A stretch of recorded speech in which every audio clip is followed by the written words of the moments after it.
Hello everyone, welcome to my YouTube channel. तो देखिए, इस वीडियो में हम एसएसटी के प्रीवियस ईयर क्वेश्चन सॉल्व करेंगे। सो आप लोग वीडियो पर कंटिन्यू बने रहिए।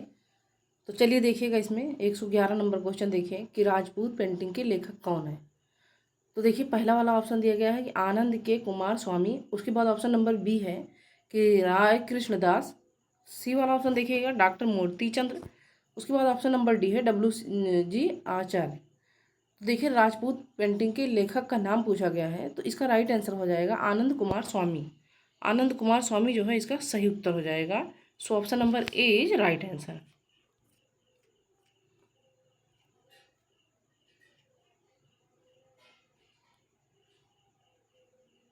अब देखिएगा, इसमें व्याख्या देख लीजिए कि व्याख्या है कि राजपूत पेंटिंग नामक पुस्तक के लेखक आनंद कुमार स्वामी हैं।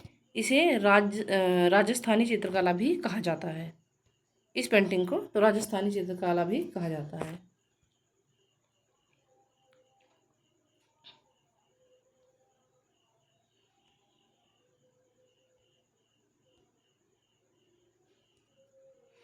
अब देखिएगा, अगला वाला क्वेश्चन है कि लोक कला का संबंध है। तो देखिएगा, लोक कला का संबंध बताइए किससे है। क्षेत्रीय कला से, उसके बाद है चित्रकला से, ऑप्शन नंबर सी है आधुनिक कला से, तथा डी है कि प्रागैतिहासिक कला से। तो लोक कला का संबंध पूछा गया है। तो देखिए, लोक कला का संबंध जो होता है वो मूलतः क्षेत्रीय कला से होता है। सो ए वाला ऑप्शन जो है इसका सही उत्तर हो जाएगा। अब देखिए, इसमें व्याख्या देखिएगा कि लोक कला मूलतः ग्रामीण अंचलों में जन सामान्य आदिवासी विशिष्ट समूहों द्वारा धारित एवं संरक्षित कला कर्म है, या दूसरे शब्दों में लोक कला क्षेत्र विशेष से जुड़े लोगों द्वारा किया गया है वह कला कर्म जिसके मूल में शुभ का विचार होता है और जो अवसर विशेष से जुड़े अनुष्ठानों और आवश्यकताओं को संपन्न करने हेतु किया जाता है। यह विशेष क्षेत्र से जुड़े होने के कारण यह क्षेत्रीय कलाएं हैं। तो लोक कला का संबंध किससे है, तो इसका संबंध हो जाएगा क्षेत्रीय कला से। सो ए वाला ऑप्शन जो है इसका सही उत्तर हो जाएगा। अगला वाला क्वेश्चन देखिए, 113 नंबर क्वेश्चन है कि ज्यामितीय डिजाइन कहते हैं। तो ज्यामितीय डिजाइन बताइए भाई किसे कहते हैं। तो ऑप्शन नंबर ए है ज्यामितीय आकारों को, बी वाला है ज्यामितीय आकारों से बनी डिजाइन को, सी है वर्ग में बनी डिजाइन को, तथा ऑप्शन नंबर डी है उपयुक्त में से कोई नहीं। तो देखिए, ज्यामितीय डिजाइन पूछा गया है कि ज्यामितीय डिजाइन जो है किसे कहते हैं। तो इसका राइट आंसर हो जाएगा कि ज्यामितीय आकारों से बनी डिजाइन को। ज्यामितीय डिजाइन, तो ज्यामितीय डिजाइन कहते हैं ज्यामितीय आकारों से बनी डिजाइन को ज्यामितीय डिजाइन कहते हैं। अब इसमें व्याख्या देखिए कि ज्यामितीय आकारों से बनी डिजाइन को ज्यामितीय डिजाइन कहते हैं। त्रिभुज, चतुर्भुज, वर्ग, आयत, घन आदि जो है तो ये ज्यामितीय आकृतियां या आकार हैं। सो बी वाला ऑप्शन जो है इसका सही उत्तर हो जाएगा। अब नेक्स्ट क्वेश्चन देखिए कि अशोक का संबंध किस राज्य से है। ऑप्शन नंबर ए है उत्तर प्रदेश से, बी है मध्य प्रदेश से, तथा सी है महाराष्ट्र से। उसके बाद ऑप्शन नंबर डी है उत्तराखंड से। तो अशोक का संबंध पूछा गया है। तो अशोक का संबंध जो है देखिएगा,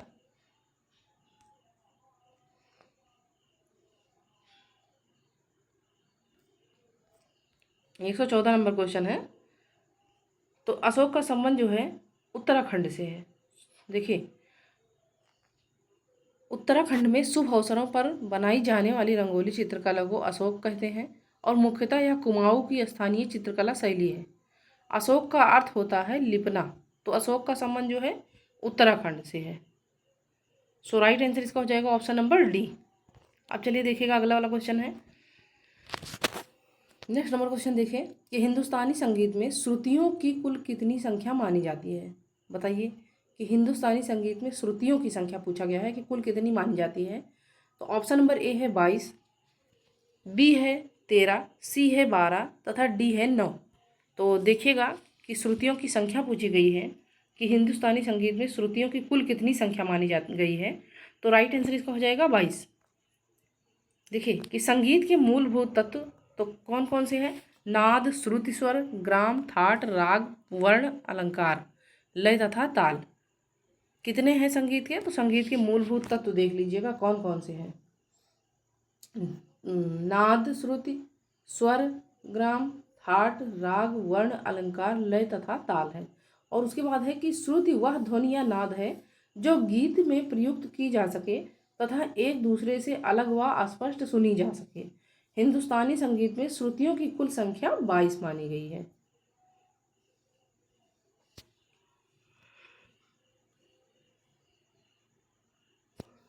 अब देखिए ये वाला क्वेश्चन देखिएगा कि हिंदुस्तानी संगीत में शुद्ध और विकृत कुल मिलाकर कितने स्वर होते हैं। तो शुद्ध और विकृत स्वर स्वर मिलाकर तो ये होते हैं 12। राइट आंसर इसका हो जाएगा ऑप्शन नंबर ए। हिंदुस्तानी संगीत में शुद्ध और विकृत कुल मिलाकर कितने स्वर, तो 12 स्वर होते हैं। अब इसकी व्याख्या देखिएगा कि जब स्वर अपने निश्चित स्थान पर होते हैं तो वे शुद्ध अथवा प्राकृतिक स्वर कहलाते हैं। इनकी संख्या 7 होती है। जबकि जब स्वर अपनी निश्चित अवस्था से नीचे या ऊपर गाए या बजाए जाते हैं तो विकृत स्वर कहलाते हैं। इनकी संख्या 5 होती है। और इस प्रकार कुल स्वरों शुद्ध और विकृत की संख्या तो 12 होती है। तो सही उत्तर इसका हो जाएगा ऑप्शन नंबर ए कि हिंदुस्तानी संगीत में शुद्ध और विकृत कुल मिलाकर तो 12 स्वर होते हैं। Right answer option number A. अगला वाला क्वेश्चन देखिए, चार ताल का प्रयोग किस गायकी के साथ किया जाता है। तो ए है धमार, बी है तराना, उसके बाद देखिएगा ऑप्शन नंबर सी।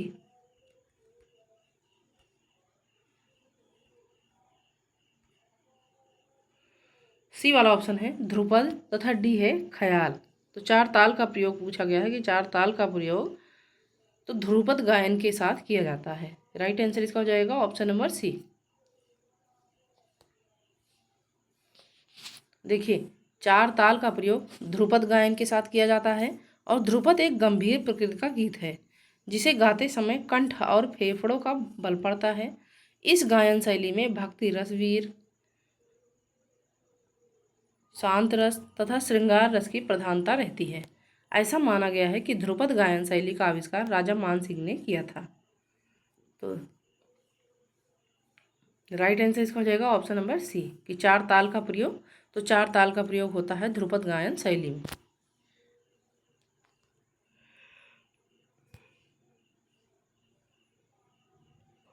अब देखिएगा अगला वाला क्वेश्चन है कि इनमें से कौन तबला वादक नहीं है। तो देखिए चार ऑप्शन दिए गए हैं, बताइए कौन तबला वादक नहीं है। पंडित किशन महाराज, उसके बाद बी है Zakir Hussain, option number C है रामदास शर्मा तथा डी है अहमद जान तिरकवा। तो इनमें से कौन तबला वादक नहीं है, तो इसका राइट आंसर हो जाएगा रामदास शर्मा। रामदास शर्मा जो है तो ये तबला वादक नहीं है। ऑप्शन नंबर सी जो है इसका सही उत्तर हो जाएगा। अब इसकी व्याख्या देखिएगा कि तबला भारतीय वाद्य यंत्रों में एक है। प्रसिद्ध तबला वादक हैं पंडित किशन महाराज, अहमद जान तिरकवा तथा जाकिर हुसैन। उस्ताद अल्लाह रखा खां के महाराज, अनोखे लाल, गुदई महाराज रामदास शर्मा का एक प्रसिद्ध भजन गायक है। तो पूछा इसमें गया है कि इनमें से कौन तबला वादक नहीं है, तो रामदास शर्मा जो है ये तबला वादक नहीं है। सो सी वाला ऑप्शन जो है इसका सही उत्तर हो जाएगा। अगला वाला क्वेश्चन देखिए कि प्रथम राष्ट्रीय खेल कहाँ आयोजित हुए। तो ए वाला ऑप्शन है दिल्ली में, बी है बॉम्बे में, सी है कलकत्ता में तथा डी है मद्रास में। प्रथम राष्ट्रीय खेल ये पूछा गया है कहाँ आयोजित हुए हैं, तो इसका देखिए राइट आंसर हो जाएगा ऑप्शन नंबर ए कि दिल्ली में। अब इसकी व्याख्या देखिए कि 1938 में जो है तो कलकत्ता में 8वें संस्करण के बाद इस आयोजन को राष्ट्रीय खेलों का नाम दिया गया और लखनऊ शहर में अपने स्वतंत्रता के बाद के अवतार में राष्ट्रीय खेलों की मेजबानी की। जबकि ओलंपिक की तर्ज पर पहला राष्ट्रीय खेल 1985 नई दिल्ली में आयोजित किया गया था, जबकि प्रथम एशियाई खेल मार्च 1951 में नई दिल्ली में हुआ था। प्रथम राष्ट्रीय खेल मान लीजिए पूछा जाता है तो प्रथम राष्ट्रीय खेल जो है ये हुआ था 1951 में दिल्ली में। एशियाई खेल पूछा जाएगा तो प्रथम एशियाई खेल ये 1951 में नई दिल्ली में हुआ था। अब इसमें पूछा गया है क्वेश्चन में कि प्रथम राष्ट्रीय खेल कहाँ आयोजित हुए थे, तो ये हुए थे दिल्ली में। So right answer option number ए।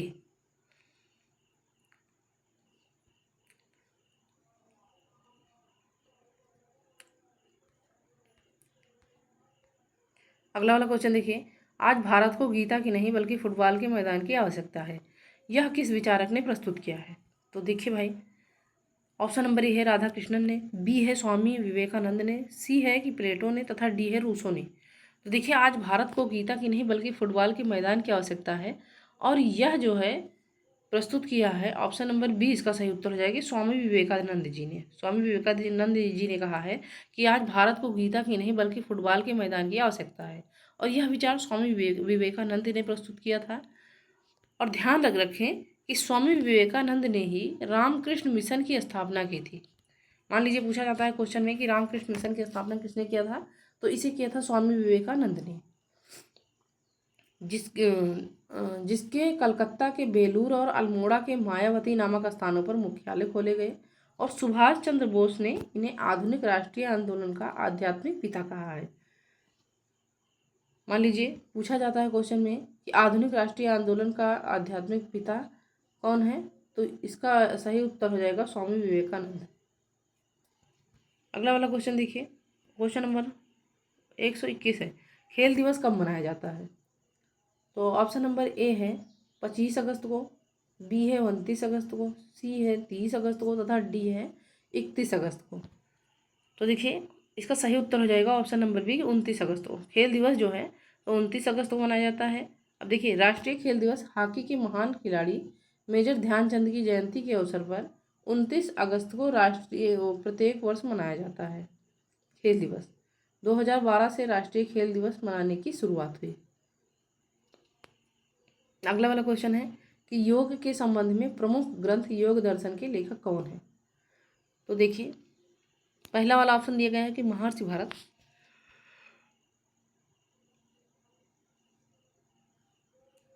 उसके बाद देखिए ऑप्शन नंबर बी है कि महर्षि नारद, सी है कि महर्षि पतंजलि, तथा ऑप्शन नंबर डी है महर्षि देवदत्त। तो योग के संबंध में प्रमुख ग्रंथ जो योग दर्शन के लेखक पूछा गया है, तो इसका राइट आंसर हो जाएगा महर्षि पतंजलि। महर्षि पतंजलि जो है तो योग दर्शन के लेखक हैं।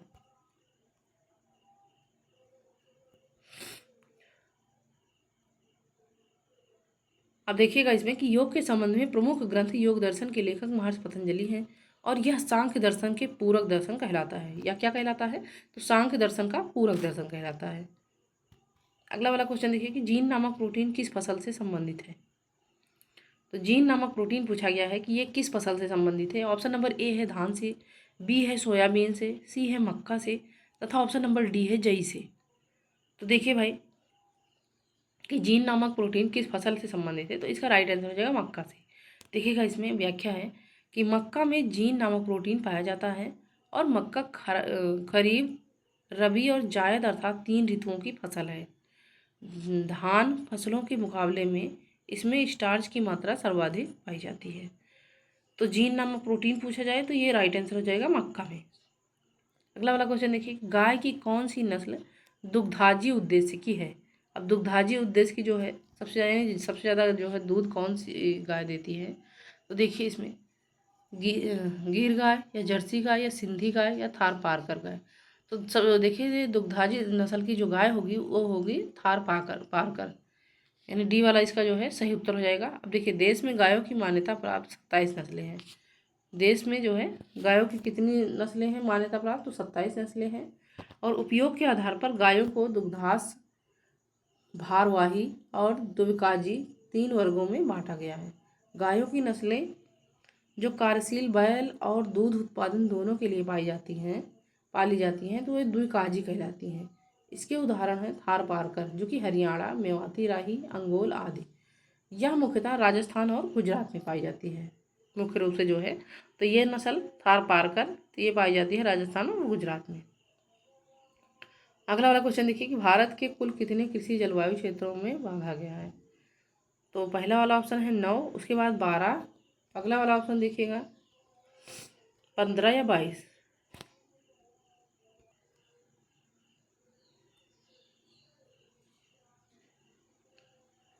तो देखिए भारत को कुल 15 कृषि जलवायु क्षेत्रों में बांधा गया है, जो है पश्चिमी हिमालय श्रेणी, पूर्वी हिमालय श्रेणी, नीचे गंगेय मैदान क्षेत्र, मध्य गंगेय मैदानी क्षेत्र, ऊंचे गंगेय मैदानी क्षेत्र, गंगा पार का मैदानी क्षेत्र, ये हो गया 6। उसके बाद पूर्वी पहाड़ तथा पर्वतीय क्षेत्र, केंद्रीय पहाड़ तथा पर्वतीय क्षेत्र, पूर्वी तटीय मैदान और पर्वतीय क्षेत्र, पश्चिमी तटीय मैदान और पर्वतीय क्षेत्र, गुजरात के मैदानी और पर्वतीय क्षेत्र तथा पश्चिमी मैदानी और पर्वतीय क्षेत्र, उस द्वीप क्षेत्र। तो कुल कितने हो गए? तो कुल 15 कृषि जलवायु क्षेत्र हो गए। तो क्वेश्चन में कहा क्या गया है कि भारत को कितने कृषि जलवायु क्षेत्रों में बांटा गया है? तो इसका सही उत्तर हो जाएगा 15। अगला वाला क्वेश्चन देखिए कि केंद्रीय बीज की श्रेणी है। तो प्रजनक बीज, उसके बाद ऑप्शन नंबर बी है आधारीय बीज, सी है प्रमाणित बीज तथा डी है पंजीकृत बीज। तो केंद्रीय बीज की श्रेणी पूछा गया है, तो इसका सही उत्तर हो जाएगा प्रजनक बीज। प्रजनक बीज जो है तो ये केंद्रीय बीज की श्रेणी में आता है। सो राइट आंसर इसका हो जाएगा ऑप्शन नंबर ए। अगले देखिए, अभी व्याख्या देखिए कि शुद्धता के आधार पर बीजों को 4 वर्गों में विभाजित किया गया है। प्रजनक बीज, आधार बीज, पंजीकृत बीज, प्रमाणित बीज। अब देखिए, प्रजनक बीज केंद्रीय बीज की श्रेणी है और यह जिस पौधा या संस्था द्वारा पैदा किया जाता है उससे सीधा संबंधित होता है। प्रजनक बीज में सबसे अधिक आनुवंशिक शुद्धता होती है। अब देखिएगा, अगला वाला क्वेश्चन है कि केंद्रीय औषधीय एवं सुगंध पौधा संस्थान स्थित है। तो इसका देखिएगा सही उत्तर हो जाएगा लखनऊ में। केंद्रीय औषधीय एवं सुगंधित पौधा संस्थान तो ये स्थित है लखनऊ में। सो इसका सही उत्तर हो जाएगा ऑप्शन नंबर डी।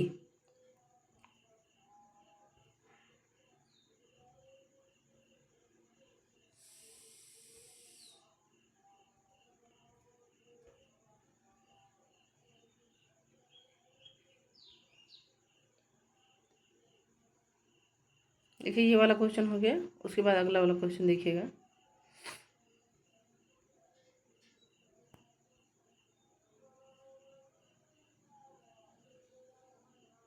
ये कौन नंबर क्वेश्चन था? 128 नंबर क्वेश्चन देखिएगा।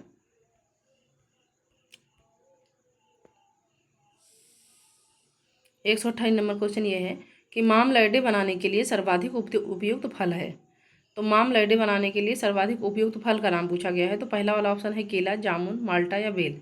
तो देखिए, माम लड्डे बनाने के लिए सर्वाधिक उपयुक्त फल का नाम होगा माल्टा। सो सी वाला ऑप्शन जो है इसका सही उत्तर हो जाएगा।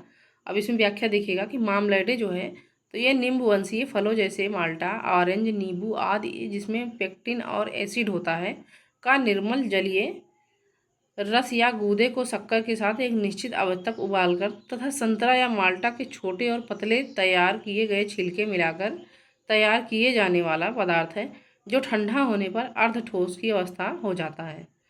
तो देखिए, पूछा गया है क्वेश्चन में कि माम लड्डे बनाने के लिए सर्वाधिक उपयुक्त फल। तो राइट आंसर इसका हो जाएगा माल्टा।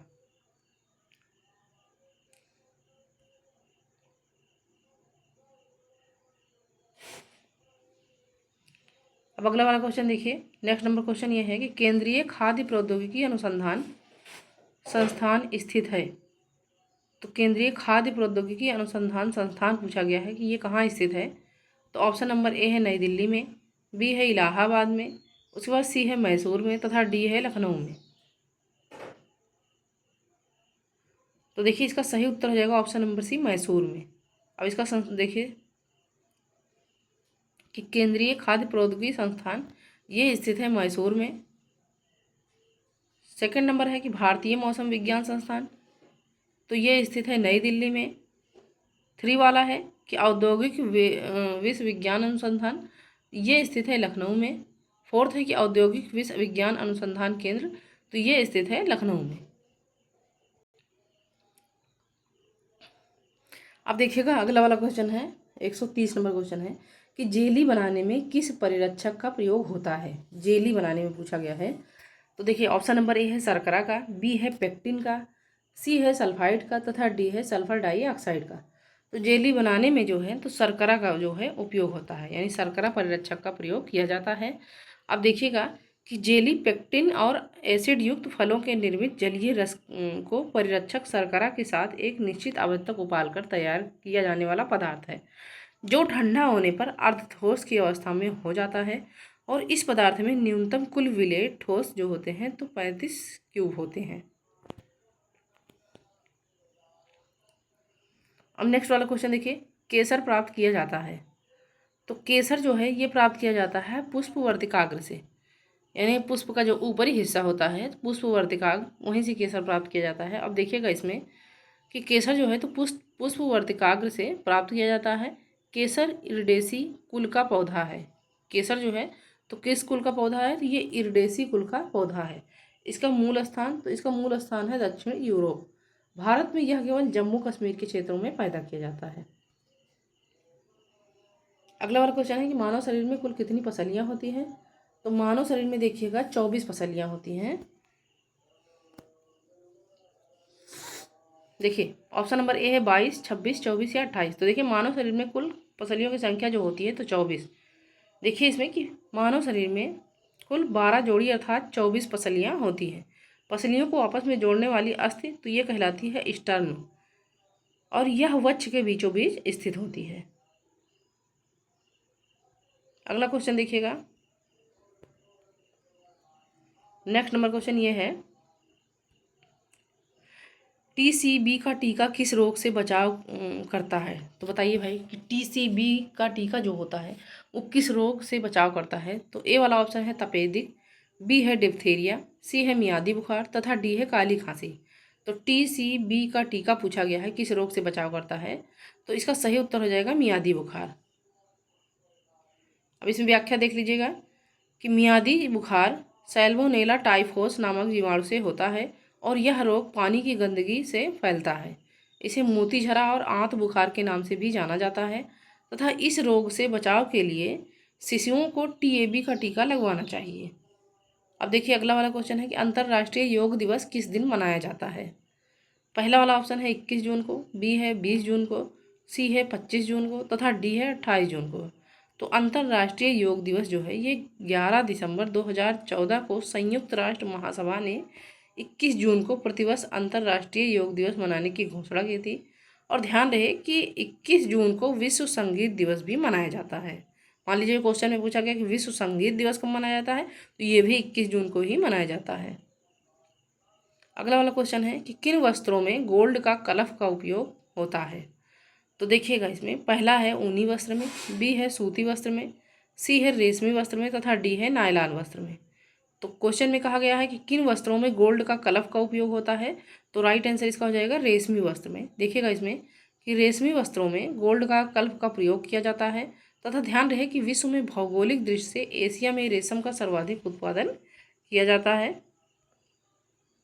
देखिए जो विश्व के कुल उत्पादन का 95 क्यूब है और रेशम के उत्पादन में भारत द्वितीय स्थान पर है तथा रेशम की कुल 5 किस्में व्यावसायिक महत्व की हैं।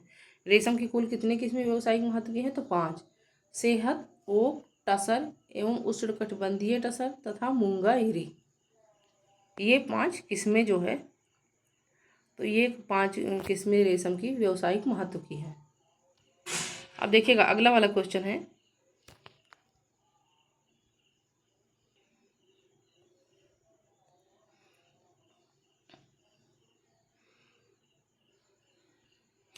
अब देखिएगा अगला वाला क्वेश्चन है अष्टाध्यायी के लेखक थे। तो अष्टाध्यायी के लेखक का नाम पूछा गया है। तो देखिए कि अष्टाध्यायी के लेखक जो थे तो ये पाणिन थे।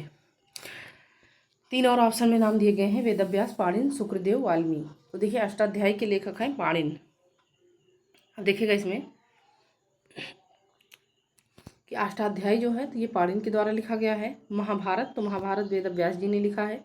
रामायण वाल्मीकि जी ने तथा शुक्रदेव, तो शुक्रदेव जो है भगत पुराण ने। अब देखिएगा अगला वाला क्वेश्चन है कि द्वितीय बौद्ध संगीत का आयोजन किसके शासनकाल में हुआ था?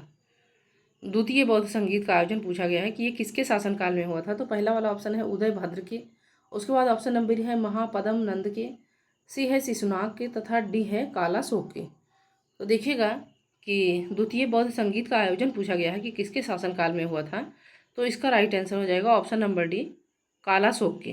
कालाशोक जो है इसका सही उत्तर हो जाएगा। अब इसकी व्याख्या देखिए जा कि बौद्ध संगीत शासनकाल स्थान, तो प्रथम जो है अजात शत्रु राजगृह, द्वितीय कालाशोक वैशाली, तृतीय अशोक पाटलिपुत्र तथा फोर्थ है कि चतुर्थ कनिष्क कश्मीर के कुंडल वन में। अगला वाला क्वेश्चन देखिए कि अकबर ने इबादत खाना का निर्माण करवाया था। तो अकबर ने इबादत खाना का निर्माण जो है ये कहाँ करवाया था? ए वाला ऑप्शन है आगरा में, उसके बाद बी है फतेहपुर सीकरी में। अब देखिएगा ऑप्शन नंबर सी देखिए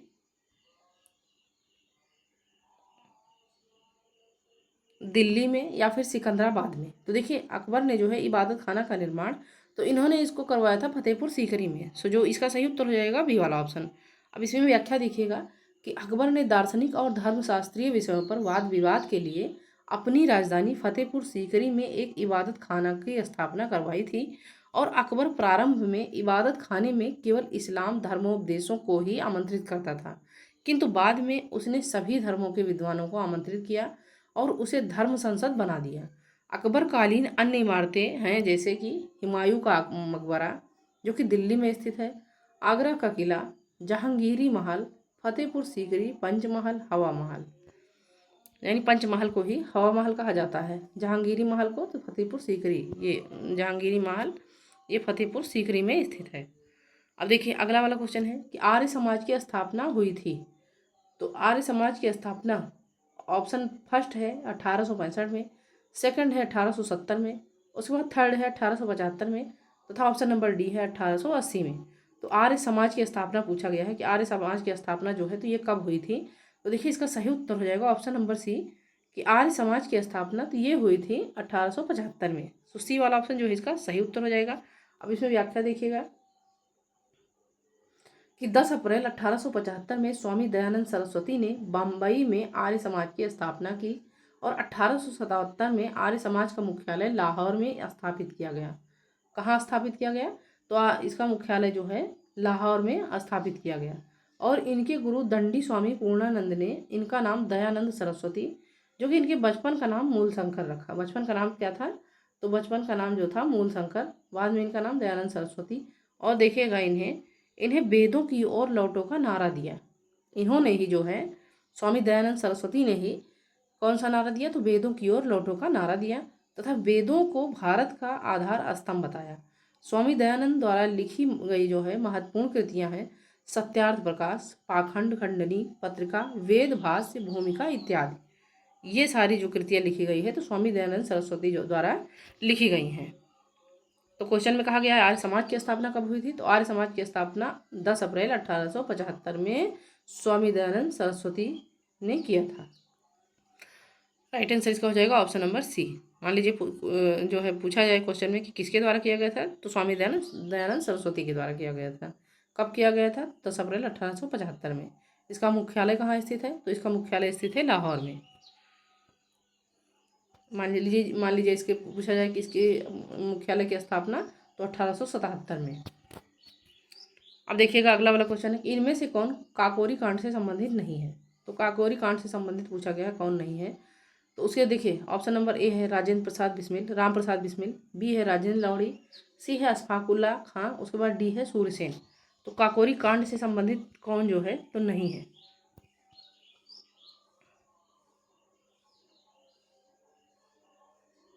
तो देखिएगा इसका राइट आंसर हो जाएगा ऑप्शन नंबर डी सूर्यसेन जो है तो ये काकोरी कांड से संबंधित नहीं है। अब देखिए इसमें थोड़ा व्याख्या देख लीजिएगा, एक्सप्लेन पूरा जो है कि हिंदुस्तान रिपब्लिकन एसोसिएशन HRA द्वारा 9 अगस्त 1925 को उत्तर रेलवे के सहारनपुर संभाग के काकोरी नामक स्थान पर 8 डाउन ट्रेन पर डकैती डालकर सरकारी खजाने को लूट लिया गया और यह घटना काकोरी कांड के नाम से प्रसिद्ध हुई। उसके बाद है कि इस घटना से संबंधित प्रमुख व्यक्ति थे राम प्रसाद बिस्मिल, राजेंद्र लाहिड़ी तथा अशफाकुल खां और रोशन लाल आदि। लेकिन सूर्यसेन जो थे तो ये इंडियन रिपब्लिकन आर्मी के संस्थापक थे, तो इनका संबंध जो है काकोरी कांड से नहीं है, यानी इसका राइट आंसर हो जाएगा सूर्यसेन। अब देखिएगा अगला वाला क्वेश्चन है कि दीन इलाही की स्थापना किसने की थी? तो दीन इलाही की स्थापना पूछा गया है। तो ऑप्शन नंबर ए है मोहम्मद गजनबी ने, बी है हुमायूं ने, सी है अकबर ने तथा डी है शेरशाह सूरी ने। तो दीन इलाही की स्थापना पूछा गया है तो देखिए इसका राइट आंसर हो जाएगा ऑप्शन नंबर सी कि अकबर ने जो है तो दीन इलाही की स्थापना किया था। अब देखिए इसमें कि अकबर ने सभी धर्मों में सामंजस्य स्थापित करने के लिए 1582 में तौहीद ए इलाही यानी जिसको हम कहेंगे दीन इलाही नामक नए धर्म की स्थापना की और इस नवीन धर्म का प्रधान पुरोहित अबुल फजल था। हिंदुओं में इसके केवल महेश दास जो कि बीरबल ने स्वीकार किया था और दीन इलाही वास्तव में एक आचार संहिता के रूप में थी। तो दीन इलाही की स्थापना कौन करने वाले हैं? तो इसका राइट आंसर हो जाएगा अकबर। अब देखिएगा अगला वाला क्वेश्चन है कि ट्रेन सांग किससे शासनकाल में भारत आया था?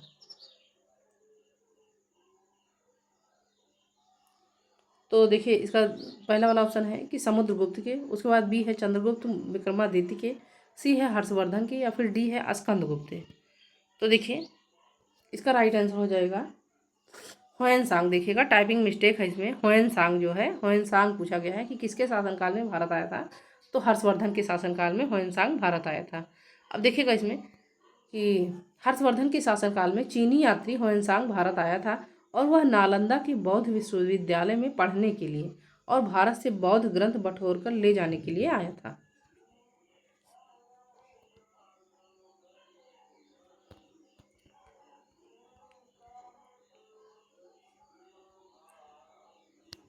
अब देखिएगा कि ह्वेनसांग के अनुसार उस समय बौद्ध लोग 18 संप्रदायों में बटे हुए थे और नालंदा विश्वविद्यालय का भरण पोषण 100 गांवों के राजस्व से होता था। और ध्यान रहे कि हर्षवर्धन ने 3 प्रसिद्ध नाटकों प्रियदर्शिका, रत्नावली और नागानंद की रचना की थी। ह्वेनसांग ने जो है तो 3 प्रसिद्ध नाटक इन्होंने लिखा था। प्रियदर्शिका, रत्नावली और नागानंद की रचना इन्होंने किया था। अगला वाला क्वेश्चन है कि इन बादशाहों में से किसे कलंदर कहा जाता है। कलंदर की उपाधि देखिए तो कलंदर की उपाधि मिली थी बाबर को। राइट आंसर इसका हो जाएगा ऑप्शन नंबर ए। अब देखिए इसमें व्याख्या देख लीजिएगा कि पानीपत के प्रथम युद्ध जो कि अप्रैल 1526 में हुआ था, इसमें जो है तो विजय किसको मिला था। तो देखिए विजय के उपलक्ष्य में बाबर ने काबुल के यानी बाबर को विजय मिला था। पानीपत के प्रथम युद्ध में बाबर विजयी हुआ था। काबुल ने प्रत्येक निवासी को एक एक चांदी का सिक्का दान में किया था। उसके बाद देखिए कि अपनी उदारता के कारण इन्हें कलंदर भी कहा जाता था बाबर को। और बाबर मुगल साम्राज्य का संस्थापक बाबर ने ही सर्वप्रथम सुल्तान की परंपरा को तोड़कर अपने बादशाह घोषित किया। और महत्वपूर्ण है कि मार्च 1527 में राणा सांगा के विरुद्ध लड़े गए खानवा के युद्ध में बाबर ने अपने सैनिकों को जिहाद का नारा दिया था। तो कलंदर की उपाधि दी गई बाबर को। अगला वाला क्वेश्चन है कि बंगाल का विभाजन करने वाला गवर्नर जनरल कौन था। तो देखिए बंगाल का विभाजन करने वाला गवर्नर जनरल का नाम पूछा गया है। तो पहला वाला ऑप्शन है कर्जन, उसके बाद बी है कैवेनिंग, सी है मिंटो तथा डी है मेवो। तो देखिए बंगाल का विभाजन करने वाला गवर्नर जनरल है तो वो है लॉर्ड कर्जन। लॉर्ड कर्जन ने ही बंगाल का विभाजन किया था।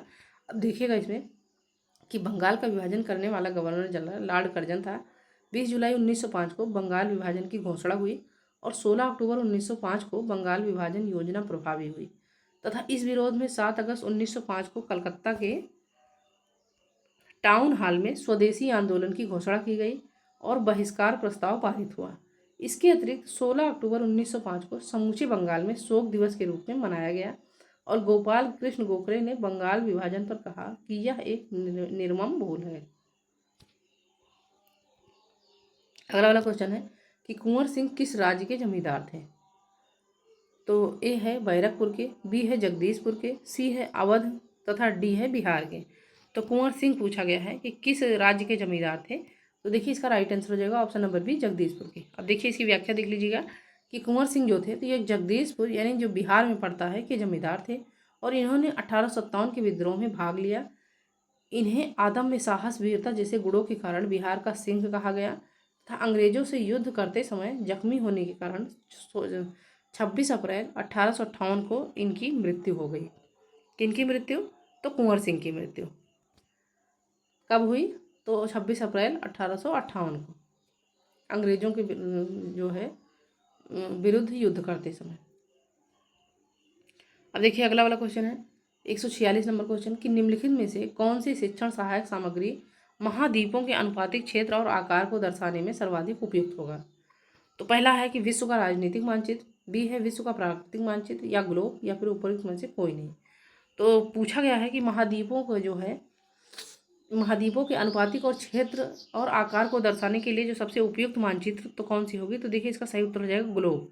ग्लोब जो है तो ये महाद्वीपों के अनुपातिक क्षेत्र और आकार को दर्शाने में सर्वाधिक उपयुक्त सामग्री होगी। और ग्लोब क्या है तो ये पृथ्वी का वास्तविक प्रतिरूप है और इस पर देशों, महाद्वीपों तथा महासागरों को उनके सही आकार में दर्शाया जाता है। अब अगला वाला क्वेश्चन है 147 नंबर क्वेश्चन है कि भूगोल शिक्षण की उपयुक्त विधि है। तो देखिए भूगोल शिक्षण की उपयुक्त विधि पूछा गया है। तो ए है भ्रमण विधि, उसके बाद ऑप्शन नंबर बी है वार्तालाप विधि, सी है कहानी विधि तथा डी है उपयुक्त में से कोई नहीं। तो भूगोल शिक्षण की उपयुक्त विधि पूछा गया है कौन सी विधि है। तो इसका राइट आंसर हो जाएगा भ्रमण विधि। भ्रमण विधि जो है तो ये भूगोल शिक्षण की सबसे उपयुक्त विधि है। अब देखिए इसमें कि भूगोल शिक्षण की उपयुक्त विधि भ्रमण विधि है और यह विधि पृथ्वी की स्थलाकृतियाँ जैसे कि पर्वत, पहाड़, मैदान, नदियाँ आदि को और प्राकृतिक वनस्पतियों के बारे में जानने का सबसे अच्छा साधन है। तो भूगोल शिक्षण की सबसे उपयुक्त विधि तो हो जाएगी भ्रमण विधि। अब देखिए 148 नंबर क्वेश्चन है कि मानचित्र को समझने की सर्वव्यापी भाषा को समझा जा सकता है। तो मानचित्र को समझने की सर्वव्यापी भाषा को किसके द्वारा समझा जा सकता है? देखिए ये जो है क्वेश्चन, तो ये क्वेश्चन सीटेट एग्जाम के लिए भी बहुत ही महत्वपूर्ण है। अभी तो हम यूपी टेट एग्जाम के लिए करवा रहे हैं और ये सीटेट एग्जाम के लिए भी मोस्ट इंपॉर्टेंट क्वेश्चन है। अब देखिएगा इसमें कि रेखा चित्रों से, उसके बाद है रूढ़ चिन्हों से, सी है वर्णमाला के अक्षरों द्वारा तथा डी है थीमेटिक मानचित्रों से। तो देखिए मानचित्र को समझने की जो सर्वव्यापी भाषा होगी तो वो होगी रूढ़ चिन्ह। राइट आंसर इसका हो जाएगा ऑप्शन नंबर बी। देखिए इसमें कि मानचित्र पृथ्वी की सतह या इसके एक भाग को मापने पैमाने के मध्यस्थ से चपटी सतह पर खींचा गया चित्र है और मानचित्रों की एक सर्वव्यापी भाषा होती है जिसे हम रूढ़ चिन्ह द्वारा आसानी से समझ सकते हैं। और रूढ़ चिन्हों द्वारा भवनों, सड़कों, पुलों, वृक्षों, नदी, मैदान, पर्वत आदि दर्शाए जाते हैं। किसके द्वारा? तो रूढ़ चिन्हों के द्वारा। अब अगला वाला क्वेश्चन है 149 नंबर क्वेश्चन देखिए कि यू आकार की घाटी का निर्माण होता है। तो यू आकार की घाटी का निर्माण जो है देखिए हिमनदी के द्वारा होता है या नदी द्वारा होता है या फिर पवन द्वारा होता है या सागरीय तरंग द्वारा होता है। तो यू आकार की घाटी का निर्माण जो है किसके द्वारा होता है? तो देखिए इसका राइट आंसर हो जाएगा हिमनदी के द्वारा होता है, यानी ऑप्शन नंबर ए जो है इसका सही उत्तर हो जाएगा कि यू आकार की घाटी का निर्माण तो हिमनदी के द्वारा होता है। अब इसकी व्याख्या देख लीजिएगा कि यू आकार की घाटी का निर्माण हिमनदी द्वारा होता है, जबकि वी आकार की घाटी का निर्माण तो नदी अपनी युवावस्था में पर्वतीय क्षेत्रों में लंबवत अपरदन द्वारा करती है। अब अगला वाला क्वेश्चन सबसे लास्ट क्वेश्चन, यानी ऑस्ट्रेलिया की राजधानी है। तो देखिए ऑस्ट्रेलिया की राजधानी पूछा गया है कि ऑस्ट्रेलिया की राजधानी जो है तो क्या है? तो ऑप्शन नंबर है सिडनी, कैनबरा, मेलबर्न या ब्रिस्बेन। तो देखिए ऑस्ट्रेलिया की राजधानी है कैनबरा। कैनबरा जो है तो ये ऑस्ट्रेलिया की राजधानी है और ऑस्ट्रेलिया एक ऐसा देश है जो विश्व का सबसे छोटा महाद्वीप है। ऑस्ट्रेलिया जो है तो विश्व का सबसे छोटा महाद्वीप है।